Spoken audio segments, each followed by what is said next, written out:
Hi, everyone, and welcome to another episode Around the Fire on Spirit Reflections. My name is Frederico Gouveia, and for those of you that are here for the first time, Spirit Reflections is an ongoing series of bilingual conversations in English and Portuguese about the guests' personal and spiritual journeys, the tools that they found along the way, and how those tools shaped who they are and the work that they do today.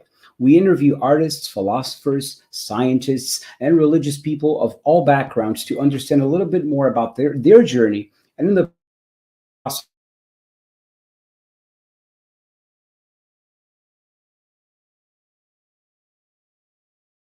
we are also on Spotify, and you can listen to the audios there. And if you are on Spotify, please give us 5 stars and follow our episodes there. I'm very, very happy to have Round of Fire today Luisa Muhr, who is an interdisciplinary artist, a singer, a director, and just an amazing human being. And she has been doing a family constellations practice for over 20 years, a very successful one at that. I had a chance to participate in one of her workshops recently, and I loved the way she facilitated. I'm going to read very briefly just the first paragraph of her bio, and all of the information on Luisa's work and links is in the description below this video, so go check it out. So Louise is a bilingual New York-based interdisciplinary artist and healing arts practitioner, specializing in family and systemic constellations. She's originally from Vienna, Austria, with Hungarian and Anatolian Greek roots. As the descendant of her great-grandfather, a Holocaust survivor, constellation work has always played an integral part in her life, and we're going to find out why that is and how it relates to constellation work too. So with more than 20 years of experience in family and systemic constellations, she was first introduced to family constellations, guided imagery work, and astrology as a young child through her mother, and has been shaped by all of these modalities since. Well, without further ado, let's invite her around the fire and have her tell her own story to us. Luisa, welcome. Hi, thank you so much for having me. Hi. My pleasure.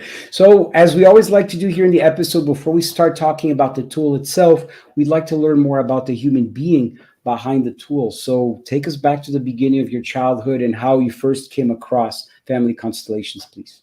Yeah, absolutely. So it was really brought into my house, almost like dropped into my lap. My dear mentor, Dr. Peter Orban, a German psychotherapist, astrologer, and family constellation facilitator, was doing these seminars, week long, or sometimes weekend long, intensive seminars of family constellations at my house. So I was 9 years old, and I would hear people working upstairs, and there were 50 people in my house, and wow. I would just sometimes my dad and I would stay down, and my sister. And I would sometimes just look at my dad. I'm like, what's going on? Why are they screaming? Or why is there some loud sounds upstairs? And he'd be like, oh, this person just met their father for the first time or something like that. And I'd be like, oh, I didn't quite know what that exactly meant maybe at that time, but I was always very open and receptive to what we work with in this work, which are energy fields. So I would kind of be in and out of that all this time. And then so when I was about 14, 15 years old, I was basically allowed to go upstairs. They waited till I was a little older, so it wouldn't be traumatizing or anything. Right. And then I started actively participating in family constellations, of course, at first only as a representative until I was a little older. And then I eventually would do my training with Peter. And and I've been doing the work really since. And yeah. And how did your mom found out about constellations? My mother was first introduced to Peter as well, who Gotcha. through astrology, actually. My mom is an amazing astrologer, and they found each other through that. And she took a seminar with him on astrology, actually, and then found constellation work through that. Yeah. Got it. And so at what point do you move from Austria to New York? Yeah, so I came via Canada, Montreal, actually. So I went to school in Montreal. I moved at a very young age. I left, and I was like 19 years old, moved to Montreal, and kind of really rebuilt my life from scratch as a continuation. But it was it was less, I was not really per se running away from, like, I love my family. I'm very close to my family, but it was more about wanting to do my own thing. And so I moved there, studied there, studied theater performance initially, and a ton of other arts. I'm a vocalist, so I'd always studied singing and dancing outside of in a school setting, somewhere with mentors. Mhm. And then, because I always wanted to do all the performing arts, that was always important. And I Nice. didn't necessarily want to do musical theater because that's what I learned as a kid. And I was like, no, I want to do some, more experimental, more kind of outer worldly, abstract work, which is Got it. actually very much relates to this work in many ways. And I Yeah, think, on your website, it's field work. So yes. tell me a little bit about how the field of arts connects with the systemic field in constellations. Yeah, the older I get, the more I learn how interconnected they are in so many different ways. And also the more I do this, the more I learn, both as an artist and as a family constellation facilitator, that I've become a much stronger facilitator being an artist, and I've become a much stronger artist being a family constellation facilitator. So they're really working so well together in many ways. And of course, that doesn't mean, I have to combine the spaces, but these are two different spaces. One is a healing space, one is more an artistic space. But to me, what I'm doing is, I always call myself a field worker. So I hop in and out of energy fields. And so as in an art setting, I'm hopping into a very specific energy field that is also an energy field. As a constellation facilitator, I'm in a different kind of energy field. But to me, they're all energy fields that we can actually go in and out of, and create with. Yeah. And when you were mentioning that your mother discovered constellations through Dr. Peter Orban in the astrology seminar, how do the two connect in his work and in your work? I'm curious. Yeah, mostly through archetypal work, astrology, particularly Western astrology. I'm much more familiar with Western astrology. Is very much archetypal based, which could also one could compare it to the Jungian archetypes that are, most people are more familiar with that. But Peter would always really have these astrological archetypes, almost like energy forces that we can actually tap into and work with as well. And so sometimes those would even, show up as an archetypal representations in a constellation, for example. So sometimes in constellations, the people who are maybe familiar with the work a little bit, you could place a representation of death, for example. You could put a representation of fate, right? Those would be kind of the largest forces that usually we call upon in that sense. But so that's where I think that a lot of it tied together. So does it mean, for example, that if you were to combine the two, you would get the astro chart details of a client before they become a seeker in a representation in a constellation sessions, for example? Would you sort of combine those two influences? Like if they're a Sagittarius, you would sort of bring those elements of their chart into the field as representatives? You could constellate somebody's chart, probably. I have not done that, and I don't do that per se. And Peter does not either, Got it. as far as I'm concerned. But as I know, but he would definitely, he would have astrological later on in his work. He's done this for so many years. He would actually have astrological constellations happening. So which is really more focusing on the archetypes. So you could bring in Mercury, you could bring in Saturn as like a very specific energy force that helps basically release certain patterns that people keep running into that might actually help them to open certain patterns. So the frame is still the idea of constellation work, which is, I'm a total practical person. That's why I keep bringing it back to that. I'm very like here and like hands-on and practical. So to me, what that means is how can we actually, with the help of these larger forces that are really superhuman archetypes, for lack of a better word, so anything larger than humans, right? How can we basically ask and see where the movements in the constellations go, and help us resolve certain patterns that feel stuck, where we feel there's no movement. And this could be a way of how that could maybe look. Yeah.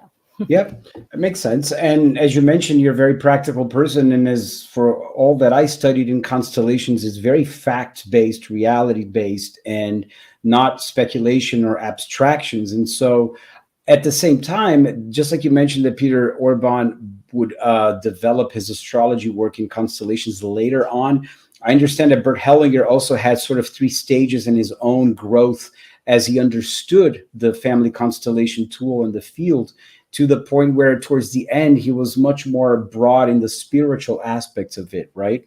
Yes, that's correct. Yeah. So I wonder if you've experienced something similar in your trajectory, or as an artist, you sort of bring that spiritual element to it as well. Yeah, for me, it really remains, and again, that in itself keeps developing as we all grow and get older. But for me, I explain it to myself, or I function within this energy field that I'm really, that to me, in a, if you want to call it spiritual manner, to me that is my guide in that sense. So I really deeply trust the energy fields that I'm working within, and what that practically means, again, because I'm more practical, getting it kind of down to earth a little bit for us, and myself, Yeah. is that it's about listening. So to me, a key element, which actually helped me almost understand on a soul level these two types of work, the family constellation work and my artwork, was the practice of deep listening. And this is a developed practice by the great composer Paulina Oliveros, which I kind of ran into. As many things happen in my life, they just kind of come find me. And I was very fortunate to do a training. Pauline is no longer with us, but I was training with her students, kind of her first students and friends who are now running the training program. And this type of practice really is all about, and this was also over the height of the pandemic when we were all online only. So it was actually really helpful to have something that kind of kept me going and teaching me in different ways of how to be in this very intense moment. Right. So the practice it's all about, we're listening beyond. And that's actually exactly what we're doing in constellation work. And this almost practice, or almost in a way tool, gave me, for the first time, a very clear image of, oh, this is actually what's happening. We're actually just deep listening to what's happening in the moment. Is there like an example that you could share with us on what that would mean, like Yeah. in a practical moment? Yeah. Yeah. So basically, in constellation work, we always work with an issue at hand. So a client would come in with a very specific issue. We always say, ideally, the more specific, not Right. necessarily the better, but like, let's have a clear issue that you want to work on. Sometimes I'm a little bit more open here, because also a lot of people, I work a lot with people with immigration background, et cetera. And so language to me, and also English not being my first language, I'm very sensitive towards that. So sometimes words are not always the running force, and in fact are never in many ways. So I sometimes give a bit more space for that, if we have a hard time wording things. But that being said, as much as clear a possible issue at hand. And then through that, we actually we open the constellation and enter into the system. So what I'm doing, as let's say the intake is taking place, so that would be where the client is stating their issue, I am listening, of course, to what they're saying, but my actual job is to listen beyond what they're saying. And what that is, and this is where the energy field is getting established, really, as they are sharing their issue, as we are all together in this circular space, or wherever, however we're gathering, one-on-one, it's the same thing, yeah, is that the field gets established. And it allows me to listen. When I'm listening beyond, I'm listening into the person's system, if I have the permission. Yeah. Yeah. This is why when people come and say, I want to work on an issue regarding my aunt and I want her to change, like you start sort of bringing other people, but you're not really focusing on an issue of your own, meaning within your own control. You start bringing other people. And then sometimes it's hard to continue working because you really don't have that person's permission, right? Is that Yeah. something you could elaborate on? So you mean you don't have the person's permission as the seeker, the person asking the issue? Yeah, like the person that's sort of giving the interview, and their issue sometimes is totally related to like another person. Right. You kind of want that person to change. I don't know if I'm expressing myself clearly, but like it's that distinction between when you have permission to enter into that field versus when somebody is wanting you to work on the other person's field. Mm-hmm. That's a very important aspect you're bringing up, because I get this a lot. So we cannot ever work for somebody else. Yeah. So Right. if we need to bring something in regards to our stuckness, and I'm not talking about, I had a neighbor for a while with a very loud dog. I still do, but it's gotten a little better. But like, it's not issues like I have barely any sleep. This might totally affect me, but it's like, this is really annoying. It's more, I'm really talking about existential matters that we are aware of or not. But like, this is now my 15th relationship in the past 3 years. What's going on? Those kind of things where we're kind of helpless in the sense of like, what is behind that? What's the force behind that? What's happening? Very often then we find some systemic entanglements. And that is now where we come in as constellation facilitators to help untangle certain things with the help of the guiding field. Yeah, the knowing field, how Hellinger calls it. And so we can't work for our aunt, we can't work for our brother, we can't work for our XYZ, right? For our parents, this is a big one. But what you can do is you work for yourself and you work for your healing, and really in a practical way for your relationship with that person, right? Right. You in relation to that person, right? Correct. And I keep saying this also, I've talked about this on other podcasts as well a little bit, but I think it's so key, and we sometimes forget to see it that way as in the constellation world. I think what we're really working with is, how is my mother inside of me, right? How is my father inside of me? That is why we have even access to your system, because you hear and you are posing a question, and with that we can work, because we're doing kind of a soul check. Yeah, we're opening from you. We see, if we now constellate and kind of bring we say in German, our soul image. Yeah, we bring that in front of us, and we set that up in the space. We're really just setting up our soul image, really. Of course, always in regards and in relation to the issue that is brought in. Yeah, that's important. But once that is put into the space, then we can see, oh wow, how is my mother? I thought she was, cheery and happy. She looks really sad, and just as an example. Yeah. Right. Yeah. It's almost like you're bringing the issue into the field to work on. It has really not much to do with the actual person, like your mother, but your own image of your mother inside of you. Right. Which is very often it is completely intertwined, but sometimes we just see things that we wouldn't otherwise, right? That are, maybe our mother is very, very good at keeping a straight face, right? Maybe that was her whole entanglement, was all her life to keep a very straight face. And we think, oh, my mom is fine. Like, I'm feeling something sometimes, but I think she's okay. But then you look at it, you actually see all of a sudden her entanglement in her system. That is also, in extension, your system, right? And that's why we have access to it. Yeah. And Luisa, for people that are not familiar with family constellations, how would you describe it to them in a way that does not make it sound like psychotherapy? Because that often comes across like it's therapy when it's not, right? Right.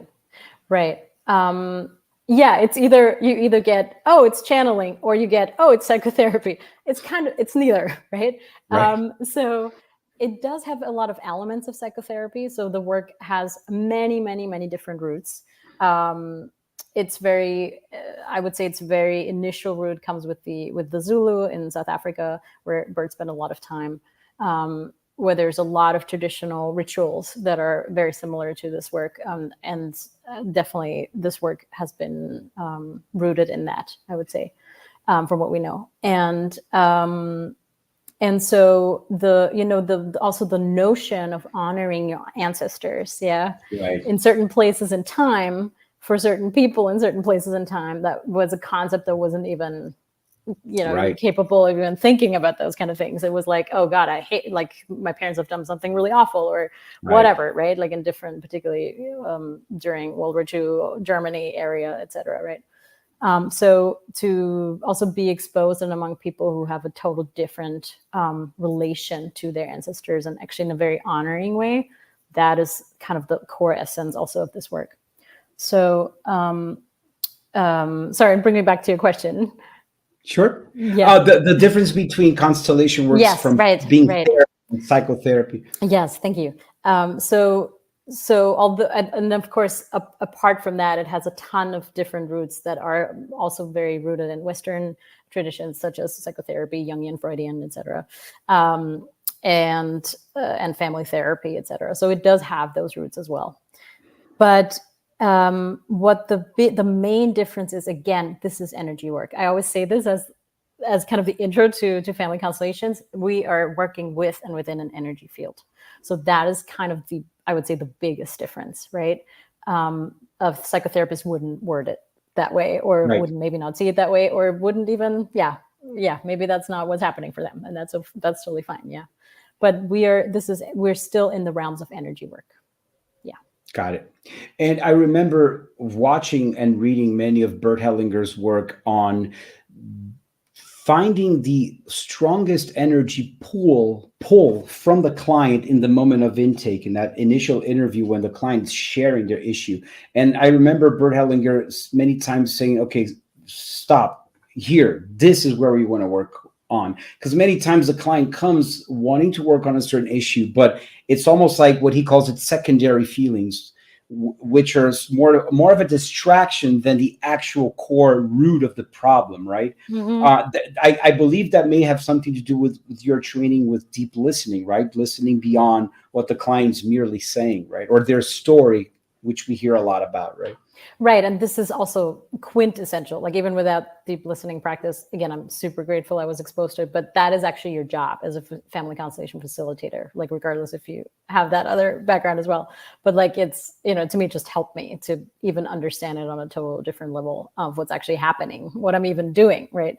But so we need to listen beyond. We need to listen into the system. And so what that also means is we have to leave our own personal values, our own personal judgments outside the door. And that is sometimes even for a therapist, even for a talk therapist, it's a really big deal. And it's not always easy. And if you do have some form of prejudice, some form of judgment towards your client or their system, then I would say you can't work. You cannot start, you cannot open the work. So how fast can you, and of course we're all human, how fast can you, like in the moment, be like, oh, this is a topic where I'm like, can I even hold space for this? And can I sit that on the back seat? Because right now we're just in the work. It's about the work. So if I judge, as a very simple example, if I judge my clients as mother, maybe as they do, maybe they come in and say, I hate my mother. Obviously that happens a lot, right? That people come, I hate my mother. What a monster, what a terrible narcissistic monster, whatever, XYZ, right? If you now, as a family constellation facilitator, that's all you hear, and you're like, oh yeah, of course, like I'm very empathetic towards you. I can still be empathetic and see this person is in pain. But if I now judge their mother, I cannot actually, nothing will come of it, of the constellation. You can't really do much harm, but it's like nothing will come of it, right? So I cannot judge their mother, even if she was maybe actually did terrible things to this person, right? But if I now go in and judge, I'm completely biased. So I have to leave any form of bias in order to serve the work, because the work will stand on its own. It will show us what's happening, and it will show us any injustices that are actually on a soul level happening, right? And then we work with those, but not with the words and the perception and the lens of our clients only. And that is the listening beyond. Yeah, that's a great point. And also, it's a very daunting moment for me. I've started doing a few workshops as a facilitator. I'm in the beginning of this journey, and there's nothing more daunting in my few experiences than when the client silences after they've finished talking and sort of like, okay, the ball's back in your court, facilitator, and you go, oh my God, what do I do now? There's that moment of silence, of uncertainty, where you're waiting for the field to show you the first step. And I believe that, as a violinist, that has to be very precise in my music making, and it's all in the sheet music, and everything is very prescriptive. As a facilitator, you're jumping into a void where it's totally dark, and you just have to trust that the field's going to show you the next move. I'm just curious, how have you dealt with that quote unquote panic moment over the years? I mean, I've been in this work, facilitating, of course, less long than actually being in it all the time. But regardless, I've been in this work for a really, really long time. Like, in fact, most of my life. Right. And so after has very much to do with practice. Like, after a while, that is just not going to be so much of a thing. That doesn't mean, though, that every moment is like that almost in what we do, because.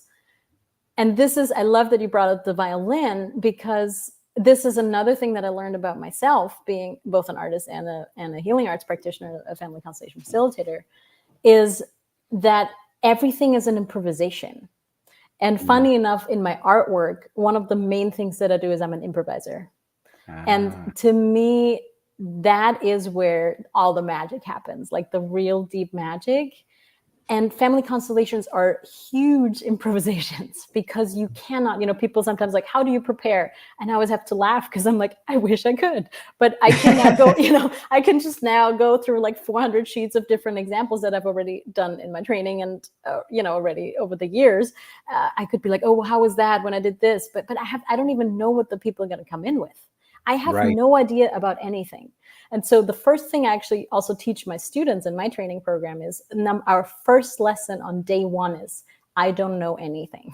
Yeah, that's a great reminder. And in fact, I'm going to put the link for your training in the description. I know you're on a wait list right now, but for people that eventually want to join that waiting list or future installments, it's a very valuable resource. Thank you. Yeah, I appreciate it. Yeah, so like I'm basically, the wait list is happening because I'm waitlisting people before I open registration. So if you want to put yourself on the wait list, you get the information as soon as I actually already next month will open it's thing. Like a paradox, Luisa, because I've been reading and studying and doing different trainings, and the people that have provided those trainings are hugely experienced in the practical aspect of the work, and in their many years accumulating examples of constellations and patterns, they compile like, oh, if the person has an issue with addiction, maybe in our observation has something to do with their lack of connection to their biological father.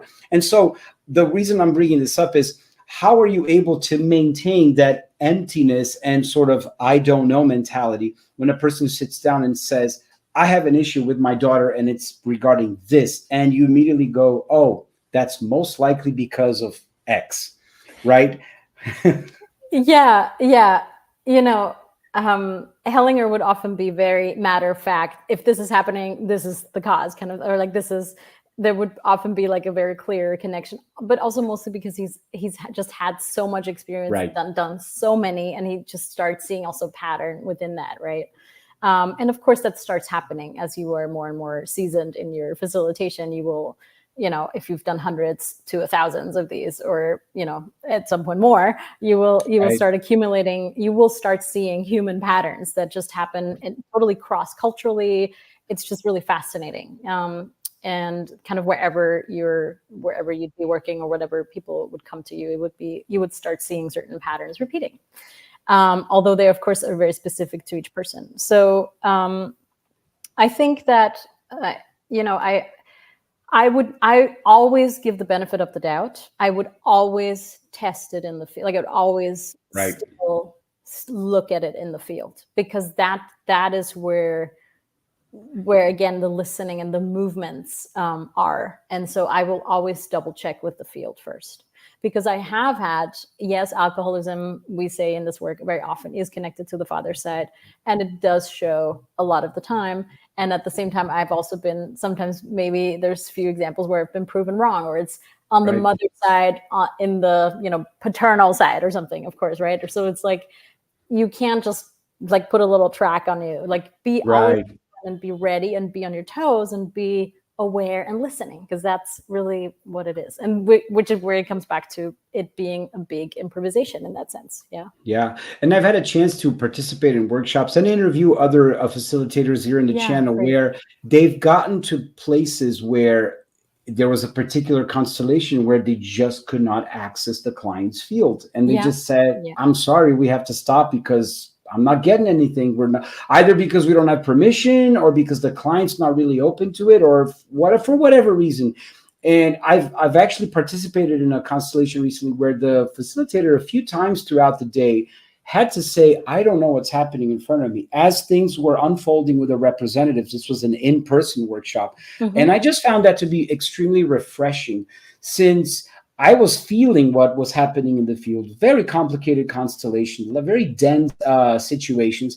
And I'm there taking notes as a novice, as a trainee, and to have a person with as seasoned as this man is, just basically reveal to the entire room of 50 people, I don't know what's happening, it was just so refreshing and grounding, Yes. And that is exactly, that's the state of being that you're always in, because you will never know everything, and you will never know nothing, and you will never get it right, and you will never get it wrong. And that is the state we are in, which is a deep listening state, or a deep awareness state, in constellation facilitation, and in my opinion, also in when we create arts. When we create any form of artwork, particularly improvisation.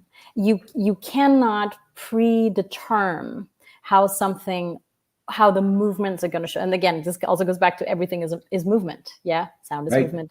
This is movement. Like, it's all about now here we're working with the internal movements. So everything is in motion. And if something is stuck, we can actually look at it. Why is it stuck? Where is it stuck?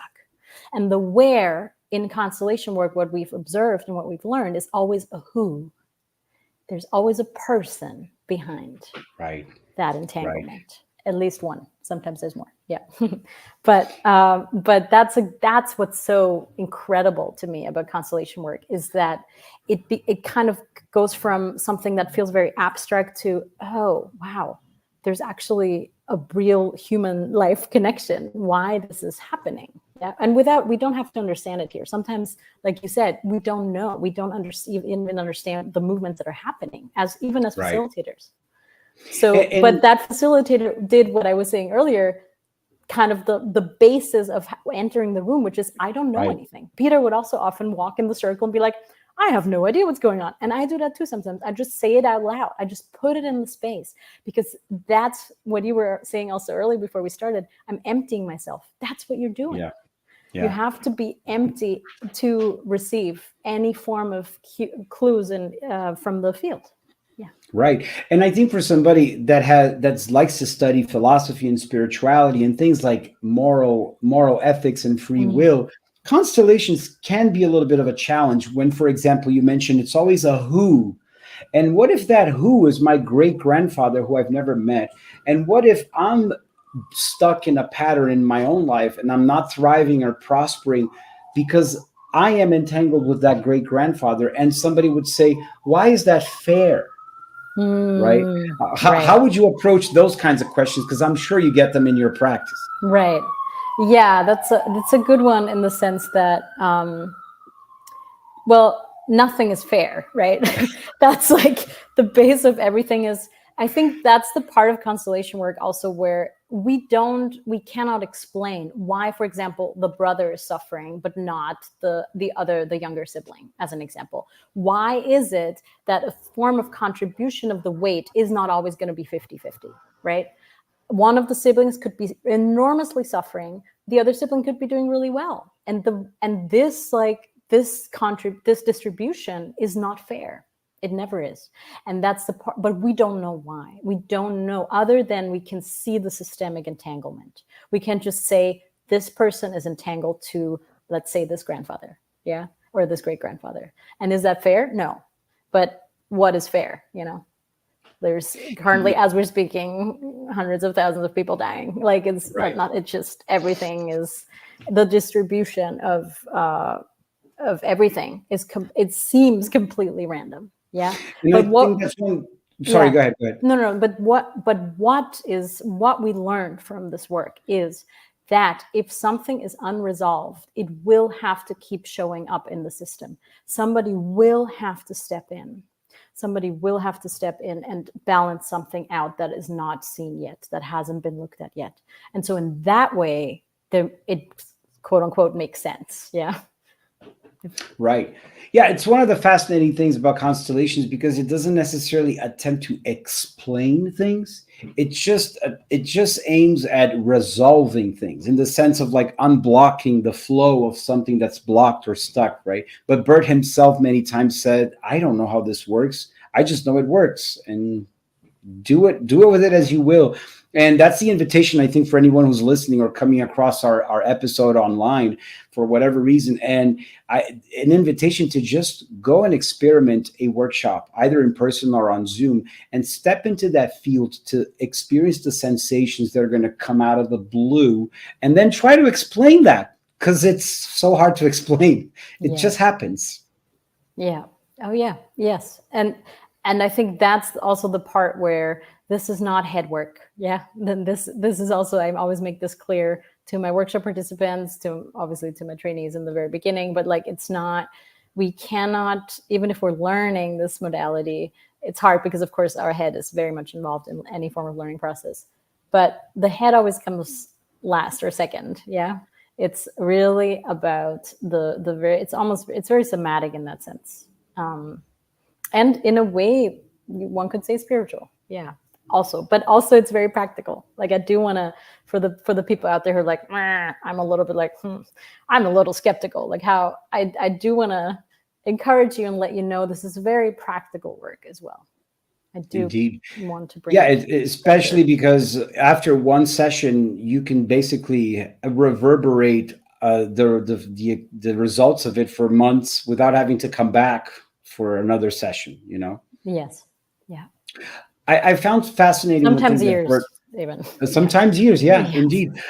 I've and so many stories you hear of people going to a workshop, doing a constellation, and then hearing from a relative that they hadn't spoken to in years, that suddenly the relative called, or they had an amazing dream the next day, they decided to call somebody, and things just sort of happen, right? But one thing that Bert Hellinger said that I always found it fascinating was it was a particular workshop when a woman was going through a constellation, and then it was a very painful one. And in the end, she finished. There's a lot of crying and sobbing, and there were a lot of weeping, very like cathartic. Mm-hmm. And as she sat down, he said to the workshop participants, "Don't comfort her."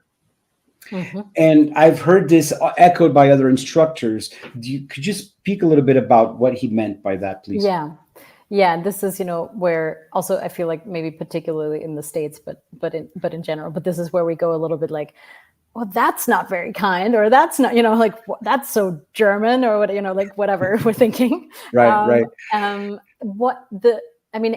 would be.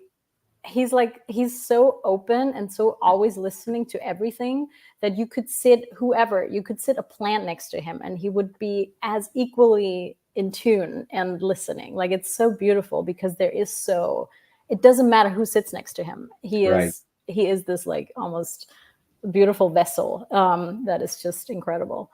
But what he means by don't comfort her is and I've seen this in constellations where a person actually falls down to the ground and he says, don't run and help her get back up.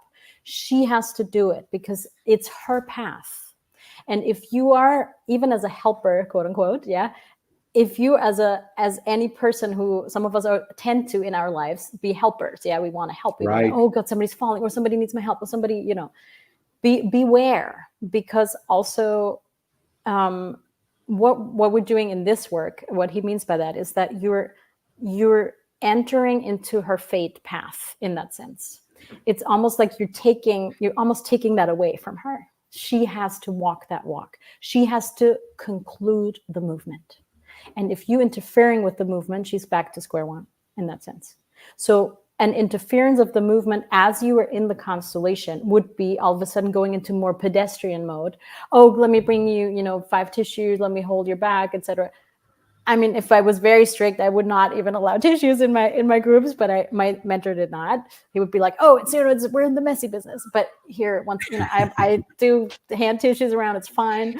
But even that is it's a bit of a pedestrian, or kind of we're back to thinking with a different mind kind of thing. If we're in the work, poor you. Yes, poor you, right? Poor you. Oh, I need to help you. Oh, you need my help. No. She has to conclude her movement, and if that involves a ton of tears and some really cathartic movements or screams or whatever is happening, we have to let her do that, because that really concludes her movement. Otherwise, we're again interrupting it.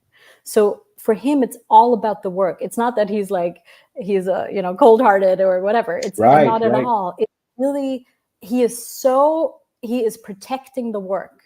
He is protecting the work and the field in that sense. And that is your job as a facilitator. Right. So whatever disrupts this, you have to clear that. Yeah. And one thing I learned from reading his books is the concept of the savior or the child, the Wunderkind sort of thinking, magical thinking. I'm going to save somebody. I'm going to save that person. And so they sacrifice themselves to save somebody else. Both end up dead in the process, so to speak, because it was so unnecessary for that person to sacrifice themselves for somebody else, right? And we do see that happening, especially amongst parents and children, right? Or in sometimes loving relationships that are out of balance. 100%. And this is where, in the more maybe psychotherapy world or psychology world, that's the typical codependency, right? That's that term that often shows up in those. What's happening systemically there is, this is helpful when we come into systemic workers in those situations, because you can actually see the systemic entanglement. Yeah. So often those kind of things are very codependency showing up on the surface like that. Yeah. And Luisa, as we record this episode in May of 2024, what are some of the recurring themes or topics that you're noticing that clients are bringing up to your workshops and individual sessions that maybe you want to speak about or just reflect around? Just curious if there's anything that comes to mind. Yeah, thank you. That's a really great question that I think is very important to ask, because as we go, time will always keep changing, and the topics, the themes will keep changing that find us. I really sense that, and this is, I'm speaking from, I'm based in New York. I'm speaking from this perspective, which is a certain filter, of course. But from what I'm seeing and with my clientele, which is predominantly New Yorkers, there's a lot of fear. I would say we're in a very high time of great, great fear. And that's dangerous. And that is, not only is it self-harming, but it's also harming a collective. It's harming, it can be very destructive. And that, of course, I don't want to go into deep politics, but this is being used by politicians, of course. Fear is a very, very powerful tool. You can very easily manipulate people. Right. And so what we can help with in this work is maybe ease that for people a little bit, so they don't have to be so afraid anymore for whatever reason. Yeah. But fear and really sincere mental health issues, I've been noticing a lot of the time. That come find me in the times we are, and I understand, because those times it's just, and one could say that about every time and probably in humanity, but it's sometimes you almost feel like you're running against time, because there needs to be so much help, there needs to be so much, and you can only hold so much space, but at least we can do something and help the people who come find us and who are ready to work, really. Yeah. Right. And that takes bravery. I always say to everybody in my space, I say, you're brave for being here, because it's scary. It is scary. It's deep work. It's really deep work. And I do think it's an act of bravery to actually show up and be willing to work. Even if you don't have your own constellation get set up. Yeah. Even, one could say maybe that's a little safer, so to speak. But even then, you will be the part of the constellation work is that even if you don't have your own constellation set up, you will so tremendously heal from what you're experiencing from other Indeed. people's constellations. Indeed. Yeah, because you show up to be of service, and by being of service, you're benefited in that showing up.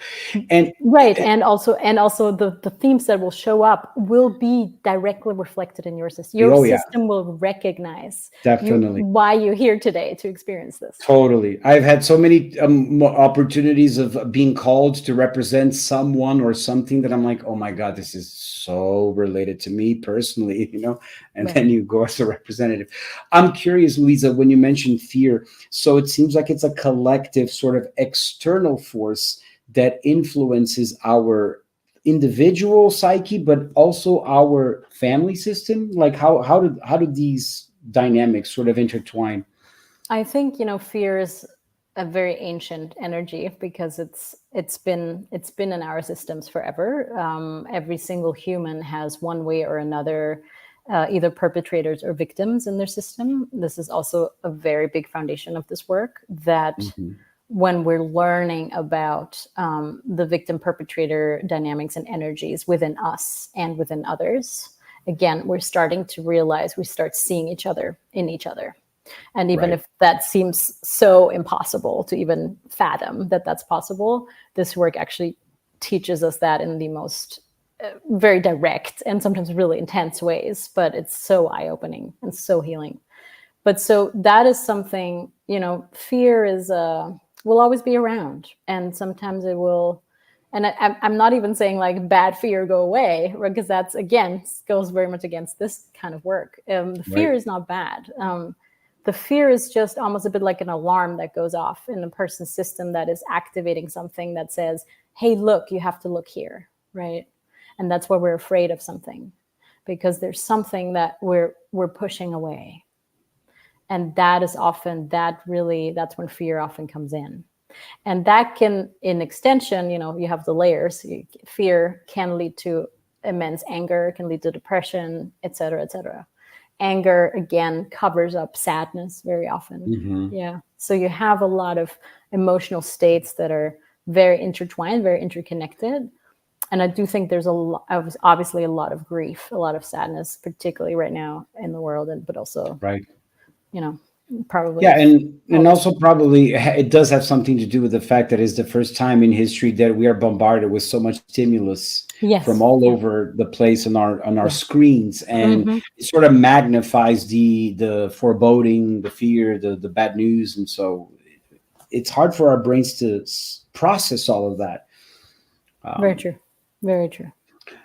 There's so many things I'd love to chat with you about, but I'd like to keep this in a sort of time concise way for people to digest and have a chance to reach out for more questions and connect with you. Absolutely. So we had spoken about you guiding us to finalize this episode into a guided meditation, a grounding exercise. So could you tell us a little bit about what we're going to experience? Yeah. So I decided to do I usually do this for more, sometimes towards the beginning of a session when we're in an in-person or a virtual setting as a group. A lot of family constellation facilitators use this particular type of meditation, or however you want to call it, guided journey, as a grounding, or as also sometimes going out of the sessions. And everybody has kind of their own ways of how to guide it, but it's been circulating in for I don't know how long with family constellation facilitators. So it's a technically very common exercise or journey, but it's I find it's really helpful. I call it the ancestry tree. You can call it however you like, but it's helpful for all of us. It gives us a little bit of something and a taste of the work, and it's something we can always call on if we need. Beautiful. Yeah, let's get a taste of it. I'm going to leave you here on the screen by yourself, put on some music, and take it away. Thank you so much.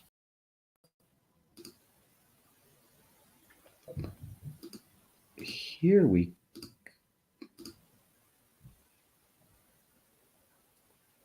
Good.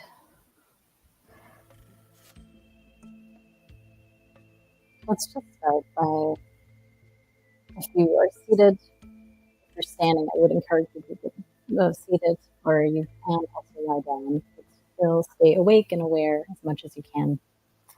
And I'm going to encourage you to just gently close your eyes and take a few breaths to just connect with your breath. Just sense where your breath is at in your body for a moment. And see, maybe you have a very full mind today. Just allow yourself for a moment to let your breath help kind of quiet down your mind and coming to an inner, slower pace. Take a few breaths there and just allow that to slowly happening.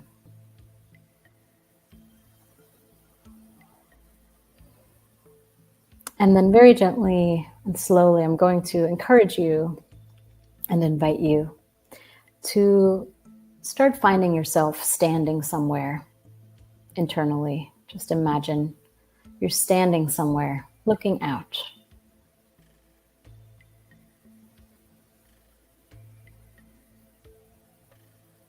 And I'm going to invite you to start imagining that behind you, behind one side, try the left, but maybe it wants to pop up the other way. Maybe behind your left side, just imagine that there's your biological mother.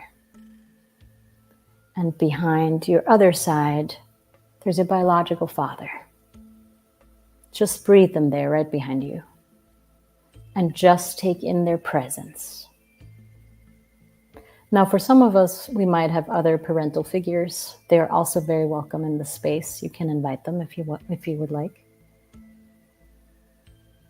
And then gently, though, just for the sake of this guided journey, just take your focus back to your biological parents, even if you don't know them, even if you've never seen them. Imagine them. And just notice what that does for you when they both come in. Does something change for you? See if you can allow yourself to not judge yourself for whatever you're feeling. Just breathe. Keep breathing deeply. And I'm going to invite you now to see if it's okay if both of your parents right behind you just gently have a hand on your back so you can feel them a little better. They're both going to just place their hand on your back. And you can take a few breaths here. And now the next invitation is to start allowing yourself to lean into your parents. You start giving them your weight. See if you can allow yourself to do that. Only go as far as you can today. No need to push anything. Don't push. Just keep wherever you're at. If something gets too much, you take it a step to take the last step. Yeah. So they can just stay right there. But try it out. See if it's okay. If you can start allowing yourself to lean into your parents and start giving them your weight. And as you're breathing with every exhale, see if you can allow yourself to keep shedding weight. Every exhale. As if you keep releasing, shedding weight right there.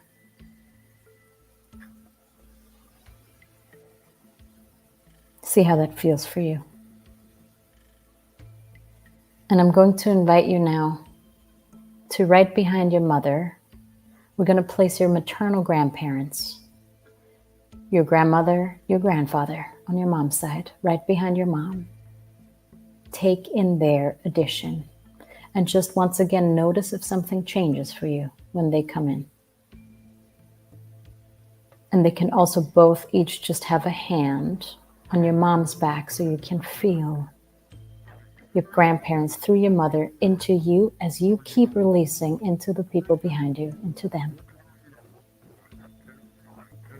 Notice if something changes when they come in. And throughout this whole meditation, the invitation is to keep releasing into the people behind you. Every exhale. See if it gets lighter when there's more people there.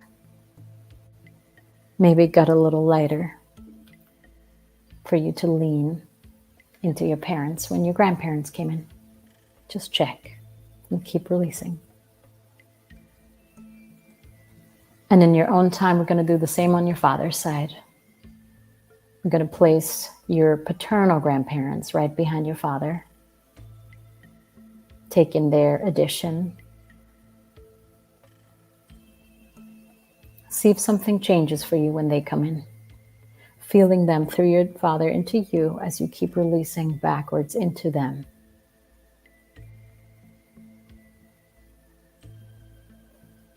Take a few breaths here and see if you can keep releasing. Once again, noticing maybe it got a little easier now to lean, to shed weight. Just notice. I'm going to do one more layer. And behind your mom's side, behind your maternal grandparents, we're going to place your maternal great-grandparents, grandma's parents, grandpa's parents. And these might be people you've never met. Maybe you already were at a point of people you've never met before that. Just imagine them, however they show up for you. Grandma's parents, grandpa's parents on your mom's side. Really place them there, really see them, really feel their presence as you keep releasing into the people behind you. Keep shedding weight on every exhale.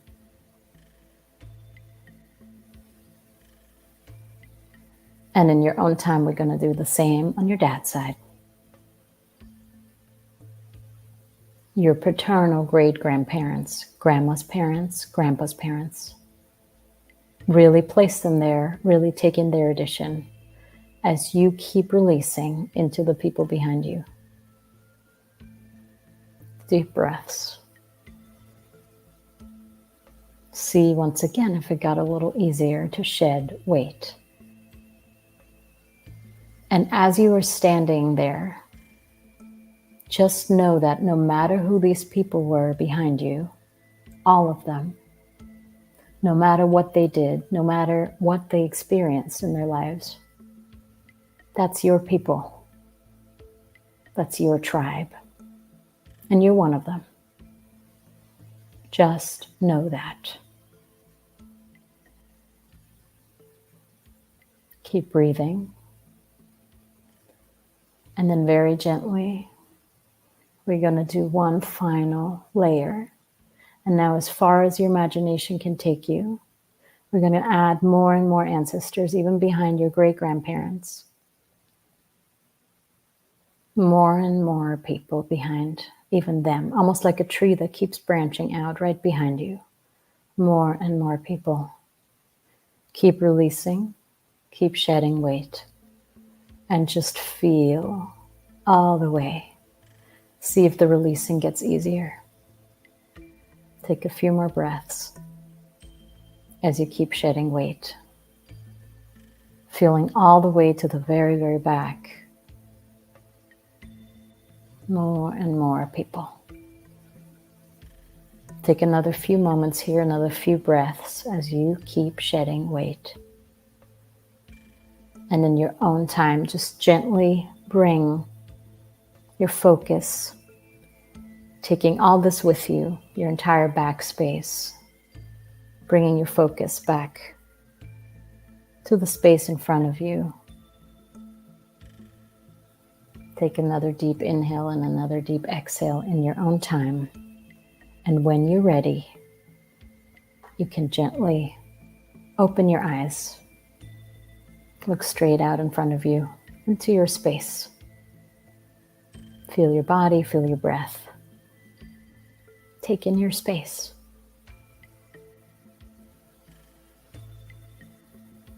And I'll leave you here. Thank you.